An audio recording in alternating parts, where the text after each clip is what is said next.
Bonjour.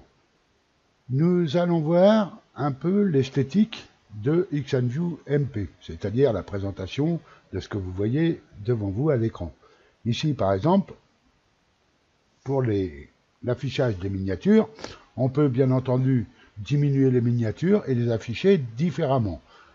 Ici, en cliquant sur Afficher, vous avez Afficher en, et là, vous pouvez soit mettre vignette, il n'y aura que la vignette. La vignette plus nom du fichier, vous aurez la vignette et le nom du fichier en dessous. La vignette et les libellés. Et vignette plus détail, icône, liste ou détail. À vous de choisir, vous verrez en choisissant l'une ou l'autre ce que vous souhaitez afficher. Ici, nous avons les détails de chaque fichier affiché en dessous. Mais vous n'avez peut-être pas besoin d'avoir tout affiché comme ceci. Alors ça peut se changer en cliquant sur la roue crantée en haut, ici, dans Paramètres. Vous allez ici, à gauche, dans l'onglet Vignette, Libellé, et c'est ici que vous pouvez supprimer ou rajouter des libellés, c'est-à-dire, ici nous avons, comme vous voyez, Custom 1, Exif, ça ne nous intéresse pas trop, ça, c'est ce qu'il y a ici en bas, là, que vous voyez, S ISO. Je peux donc l'enlever. Vous le sélectionnez, et ici, vous cliquez sur la flèche pour le ramener à gauche. De cette façon-là. En cliquant sur OK, vous voyez que la dernière ligne a disparu. Vous avez aussi la possibilité d'afficher d'autres options ou d'en retirer. Ici, nous avons par exemple le nom, Fill Name, Custom 2, c'est-à-dire largeur, hauteur et le poids que fait l'image, la création, la date de création de cette image et la date de modification de la même image. Alors, ici, je n'ai pas modifié les images, donc on ne voit pas de date de modification. Mais par exemple, vous pouvez voir sur le dernier fichier, ici, que j'ai la date de modification le 3/12/2022. C'est un fichier PDF. Alors, comme je vous le signalais lors de la présentation de XenView MP, on peut lire les PDF, mais il faudra rajouter un plugin. J'expliquerai comment rajouter ce plugin par la suite.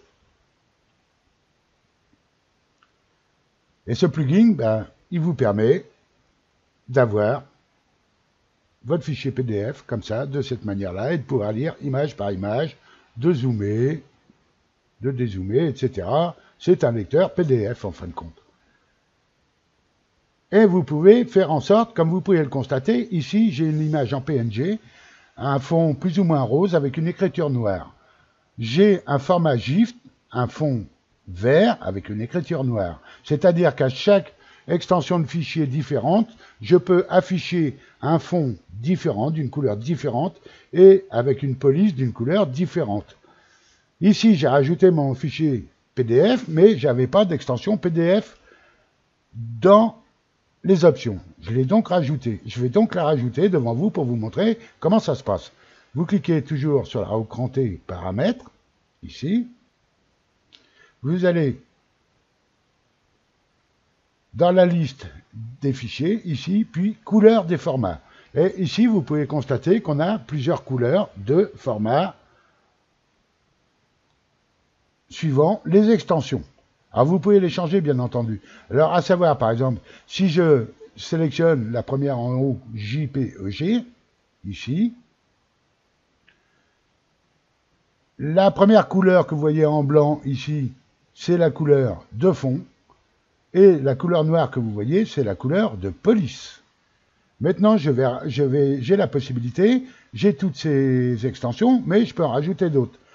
Ici, je vais rajouter PDF, entre crochets. Alors, entre crochets, vous appuyez sur la touche Alt gras, c'est-à-dire celle à droite de la touche espace, et la touche 5 du clavier. Attention, pas le 5 du clavier numérique, mais le 5 du clavier alphanumérique.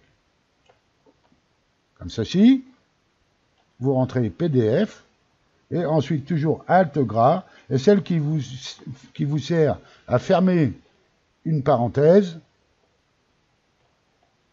pour fermer les crochets. Une fois que j'ai rentré ça, je fais Nouveau, je clique sur Nouveau, et j'ai mon PDF qui est ici.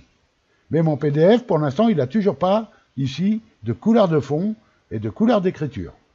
Maintenant, je veux, par exemple, la couleur de fond, eh bien, je vais choisir une couleur de fond différente des autres fichiers. Par exemple, celle-ci. Je vais mettre du rouge.